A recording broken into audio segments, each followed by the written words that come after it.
The opinions expressed in the following program are not necessarily those of Eastlink TV, its sponsors, or partners. It's magic. It's magic. Why do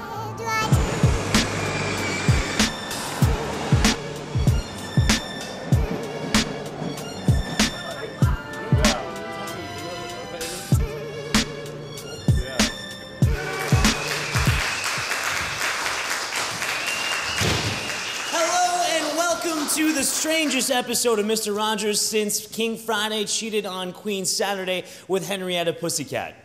No one born in the 90s got that joke.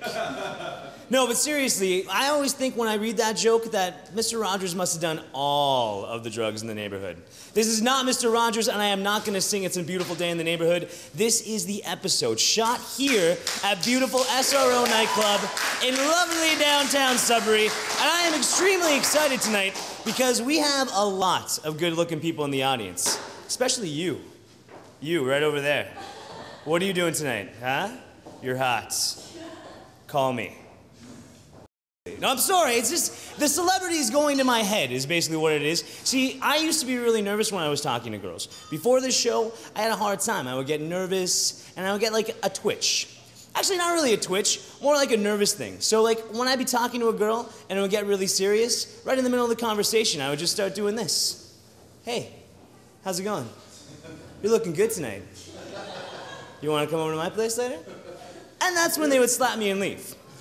But now, because we have our own television show, all I have to do is say, hey, I'm the host of a locally produced talk show that's aired on Eastlink TV, and I don't get paid for it. And I still don't get any dates. It's crazy, actually. But I'm doing a lot better than this guy. Have you guys seen this? Recently, a picture of the front page of the Sudbury Star has been making its round on the interwebs. Now, this was actually released back in April, but no one caught that they had a big picture of a guy with a clown nose with an expression on his face that basically says, yeah, I did it, right next to a headline that said, man charged with 90 days after busted for child porn. Congratulations to the Sudbury Star for winning the award. We really don't care if we get sued. That's what happens when you... That joke didn't work at all. But that's okay, because I got another one. That's what happens when you hire the editorial staff from High Times magazine. Actually, this actual picture is getting so popular that it's been put on the extremely popular Comedy Central show Tosh.0, which is hosted by my mortal enemy, Daniel Tosh. He's the guy who stole my girlfriend and left that flaming bag of poop on my door. You're going down, Tosh. But I digress. All of you comedy geeks must be really, really excited because right now in the tech world, we have a brand new iPhone coming out. It's called the iPhone 4S. And I was really pumped too, until I realized that the new iPhone looks exactly like the old one. I mean, if it looks exactly like the old one, how do people know that I'm better than them? Now, big, huge protests happening right now on Wall Street with thousands of angry people taking to the streets, really upset over the whole economic collapse. Actually, the NYPD are pepper spraying people directly in the face. Now, this doesn't bother me all that much because I have a natural immunity to pepper spray after it happening to me so many times over the years. But it made me wonder, how come those protesters aren't smart enough to bring goggles to a protest? Now, if it was me, I would have gone down with a goggle booth, set up, and made a killing. If I was there in Toronto during the G20 summits, I would have been a millionaire, not on this stupid show. It'd be fantastic. Now, with all the protesting and all the doom and gloom about the economy, I've actually been thinking, which is not really my strong suit, but follow me with this one, okay? About 10 years ago, we had Johnny Cash, Bob Hope, and Steve Jobs. Now we have no cash, no hope, and no jobs. Which makes me think, aha, he's a clever one. Which makes me think, and I can't believe I'm saying this, we should probably double up security and send all of our well wishes and thoughtful prayers to George Bush. No one got that? I told you they were good looking, but not all that bright. Now, ladies and gentlemen, we have a great episode of the episode today. Please sit back, relax, and enjoy the awesome spectacle that is the episode. But first, I gotta get something off my chest. It's been bugging me, actually, because recently we just had a provincial election. And I don't know if all of you knew this, but I ran in that election as an independent. And I've been a little bit bitter because Bartolucci beat me again. Much like Lowenberg must feel right now. Ba-doom-ching. But for me, not a lot of people knew I actually ran as an independent this year. And clearly I lost because, again, I'm doing this show. But I want to share with you one of my darker moments during my concession speech. Here it is.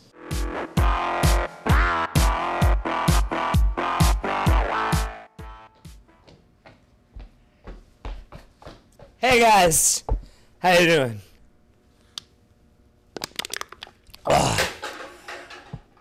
I want to thank you all for coming out tonight and being a part of this concession party. It was supposed to be a victory party, but Bartolucci won. Congratulations, Bartolucci. I'm really happy for you. It's hot in here.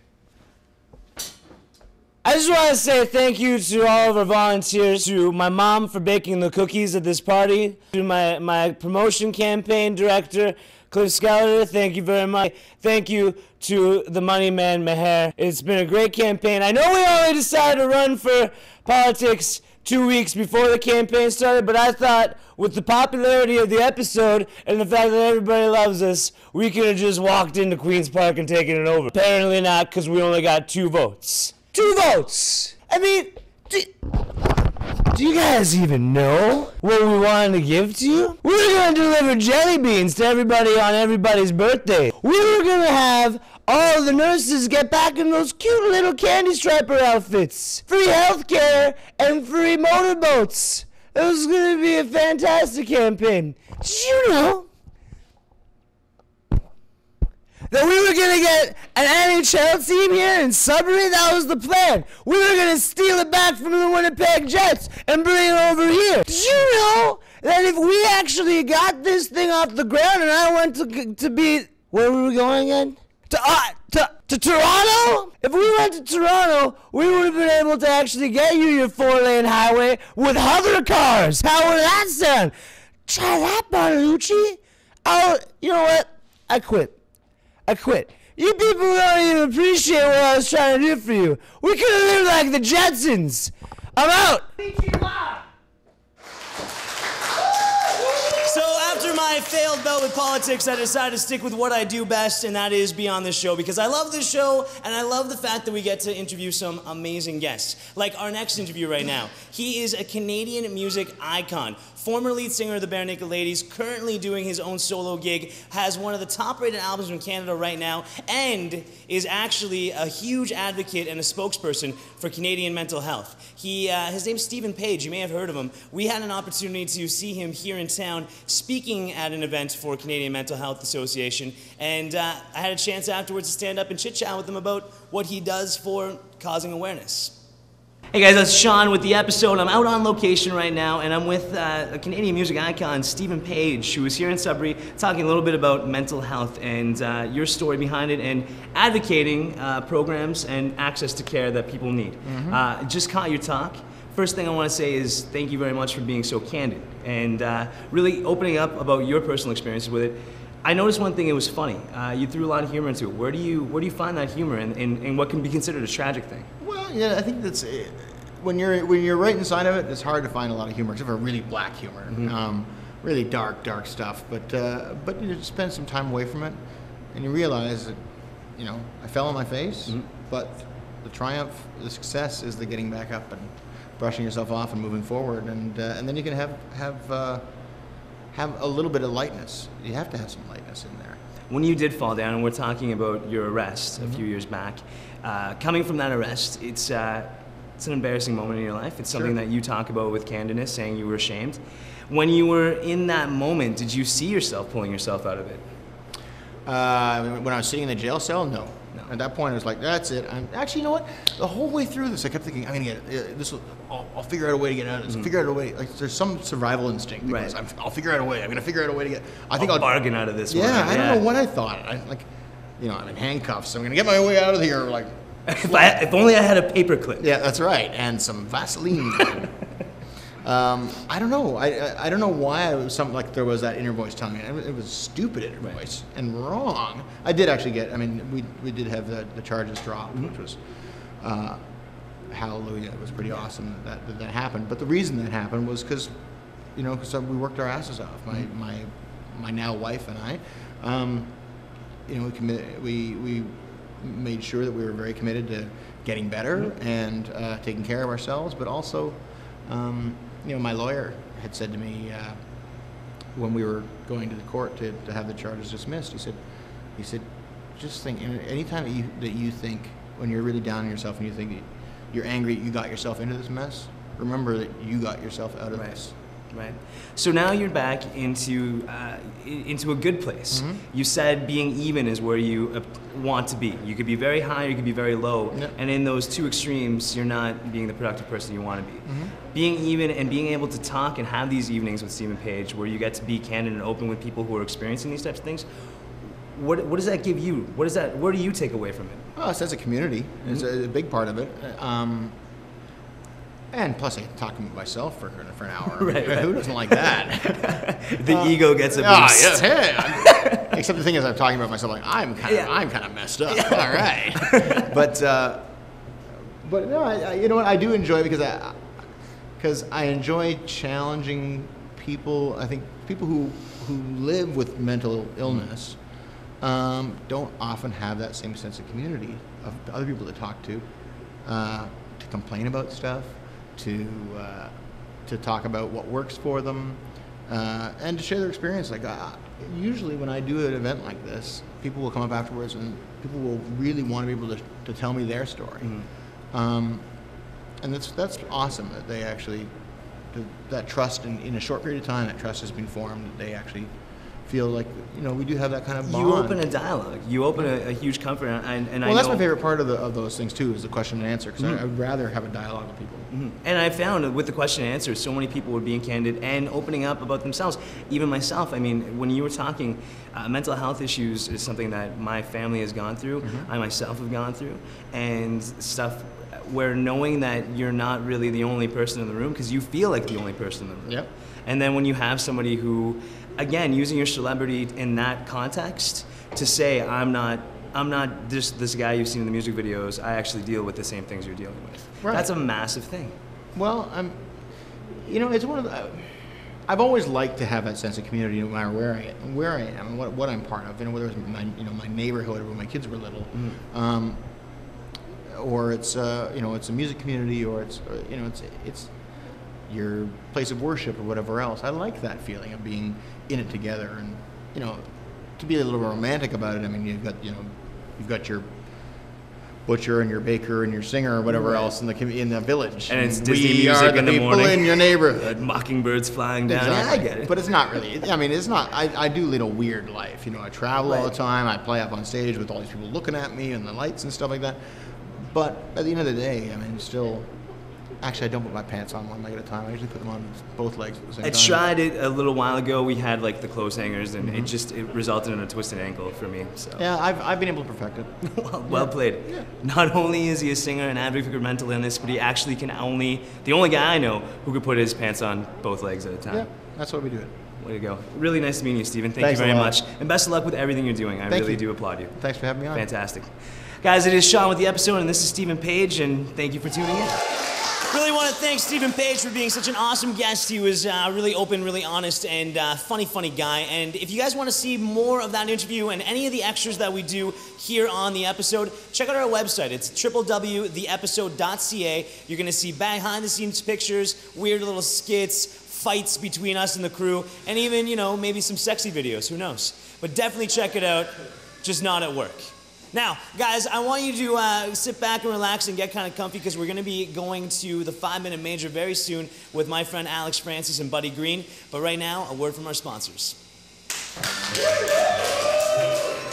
magic. Why do I... And here comes the music.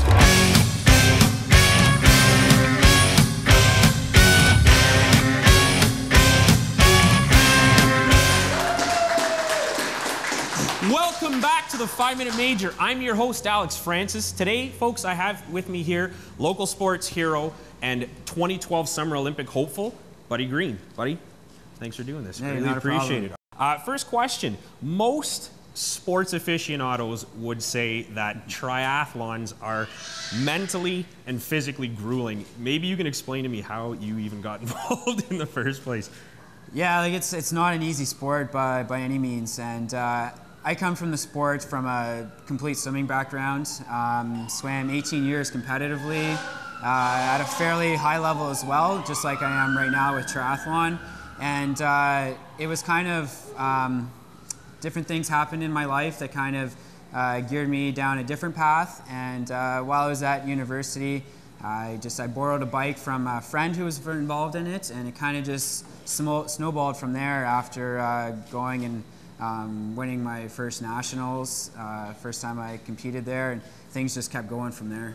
Okay. Is there any particular event in the sport that you prefer doing, and do you dislike doing any of them? I think foremost is the swimming, just because that's where I come from. That's kind of my strong suit in the three disciplines. But after that, I'd have to say biking, and then unfortunately running is kind of, yeah, it's at the end, and it's not fun by that point. Okay. The amount of preparation that goes into training for an event, maybe you can speak a little bit about that, because it's got to be pretty grueling. Yeah, like it's a lot of hours, a lot of hard work. You know, a lot of time spent training. You know, definitely well over 20 hours a week that we got to put in to compete at a high level. You know, it's definitely not the weekend warrior type of thing. You know, where you go out on the weekend and you hammer it. You definitely got to be working at this full time. So at 20 plus hours a week, like, where do you find time for your day job and just off time? You just gotta, you know, it's time management, and you really just gotta make time for the other things in life that are important. You know, my new son, and finding time for him and my family, and it's, you know, finding a balance between the two to stay sane. Okay. We'll switch gears a little bit. I mean, particularly funding. Like, you're doing this at an amateur level. How is getting funding to travel, go to different events? How has that been so far? It's been a bit of a challenge. You know, pretty much 99% of that I've had to do on my own. Yeah, it's kind of it's unfortunate, but it's kind of the situation we're in here in Canada. We don't get a whole lot of help from our national bodies or the government. A lot of it is required for us personally to go out and to get the sponsors and you know, the help that you need to get to the events. You know, traveling all over the world, and it costs a pretty penny. It's not an easy endeavor to take. No. Basic. Maybe you can talk really quickly about your qualifying for the Olympics. So it's, as I understand it, it's based on a point system. Yeah. So maybe first, how many events are left to compete in, and how does the point system, how is it tallied, and when do you find out? You don't find out till right before. You know, I've kind of had a little bit of an off year this year, just with, had a little bit of a health scare with my heart, and it took some time away from training. The first part of my season was kind of all over the place. I didn't really compete as I wanted to. I got a couple of good races in towards the end of the season, and hopefully I can carry that through the winter into next year. Perfect. I also wanted to talk about a program that you have running locally. So it's, if I'm getting this straight, it's Strong Kids Shoes. Yeah, it's through where I work, the YMCA, and we have a national program, the YMCA Strong Kids campaign. So it's through that, and basically I'm collecting shoes from the community, new and used, and I'm giving them to kids who really need them, and helping them get active and something that they wouldn't have access to otherwise. Oh, that's fantastic. All right, buddy, your 5 minutes is up. Greatly appreciated. Good luck in all of your endeavors. We hope to have you back on the show as soon as you find out about what's going on. Thank you guys for watching. Sean, back to you. Big, huge huge thank you to Buddy Green and, of course, Alex Francis in the 5-minute major. Best of luck to him in 2012, and I hope that on 2012 I get to watch him at the London Games. That'd be killer. Now, guys, I want to talk a little bit about this wacky new thing called social media. You may have heard of it. It's Facebook and Twitter and LinkedIn and Google Plus and MySpace and all that jazz. That was so show-tuney. Anyways, spirit fingers. Now, what I'm talking about is the fact that we are on Facebook and, of course, on Twitter. Check us out on Facebook, go to our website and check out the page, and make sure that on Facebook you post some videos, give us some suggestions as to what you want to see on the show, maybe even, you know, some funny pictures and stuff like... Hold on one second. What's that? Huh? Oh, okay, cool. I don't even have anything in my ear. Okay, odd. Hey, it's time for the random video of the day! Honey, live large. Okay.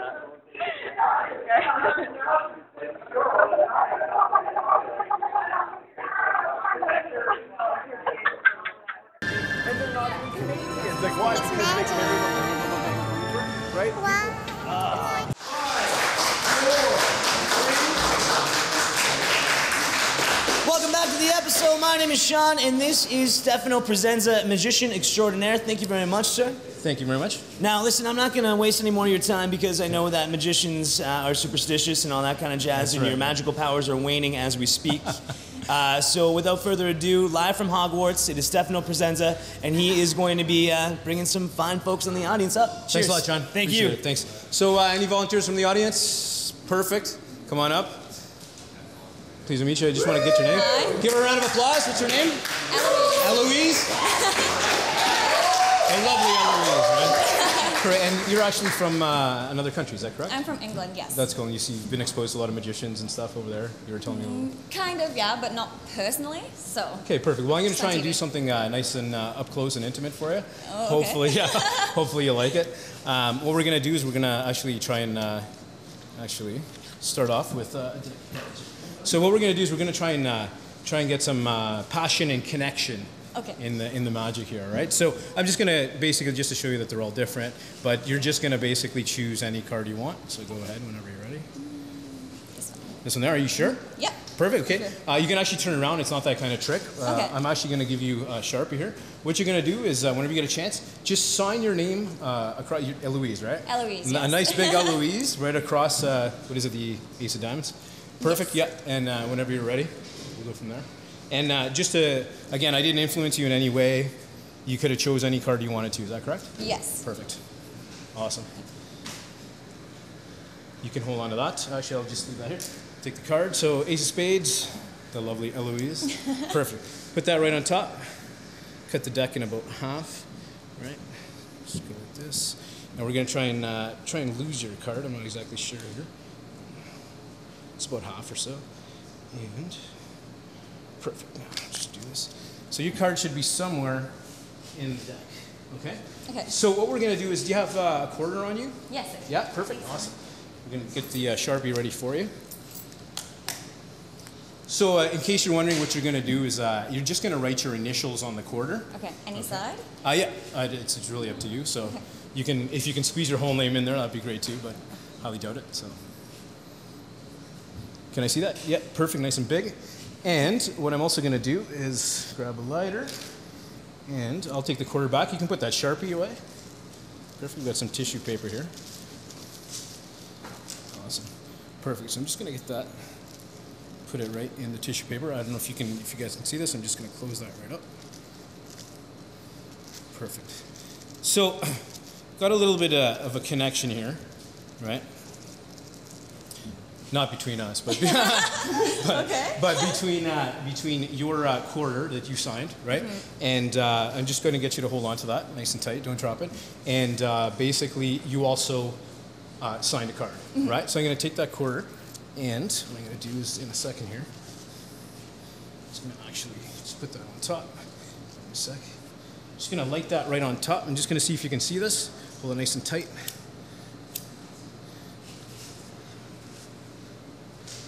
You can see your quarter actually burned right into the middle of the deck. Can you see that? Yeah. So push inside. I just want you to see Dead weight. That is your quarter, right? Yep. Perfect. What did you say your card was? The Ace of Diamonds. Ace of Diamonds? Yeah. This one right here. Oh my god. That's awesome. So you had that connection, the passion, the fire added it all, and Yeah. you can actually keep that as a souvenir. Can I? Awesome. Thank you very much. Big round of applause for the lovely Eloise. That's right. Fantastic. Huge round of applause for Stefano Presenza. Thank you very much, sir. Thank you very much. You are a gem. I try. Well, you were earlier on before we started the show, you were walking around doing card tricks, warming people up, and I was telling you that I'm one of those guys when I see magic, I don't try to decipher it. I'm blown away because I can't count cards or I can't whatever kind of crazy tricks you got going on. Yeah. I just look at him like this guy is magic, and I want to go like this to you at some point because it blows my mind. How long have you been doing this for? A long time. I used to do magic as a kid. Yeah. I'm doing it professionally for about 2-3 years now. And when I was a kid, I used to do this cool trick. It was basically, you got the hand, you got a tray, you lift it up, there's nothing there. Lift it up again, a rabbit appears, right? Yeah. Lift it up one more time and a fireball appears, right? If you were my neighbor in the 1600s, I would have burned you at the stake. It's creeping me out. It's insane. Awesome. That's I'm just saying, it blows my mind. No, I'm not gonna burn anybody at the stake. It's good. Well, I was just gonna say that actually I ended up burning the rabbit, and we're Italian, right? So my dad's like, we're having rabbit for supper. That works. Right? Now listen, you work with your cousin on a project called Dueling Magicians. Tell us a little bit about that. Yeah, so basically it's a new concept that we've developed. I do magic, my cousin does magic, and what we do is kind of a competitive one-upsmanship, where I try and do something and he tries and does something to raises it to the next level. That's awesome. Right? We get together and we try and perform at weddings, at various events, and all over Sudbury and Toronto. So what's the website we can check that out at? DuelingMagicians.com. Beautiful. Stefano, thank you very much, man. And thank you, everybody in the audience tonight. Round of applause for yourselves. And thank you to everybody at home. Thank you, Mom, for watching me on TV. You're fantastic. Check us out at www.theepisode.ca. Have a great night. Woo! Awesome, man. Thank you very much. That was awesome. That's all good.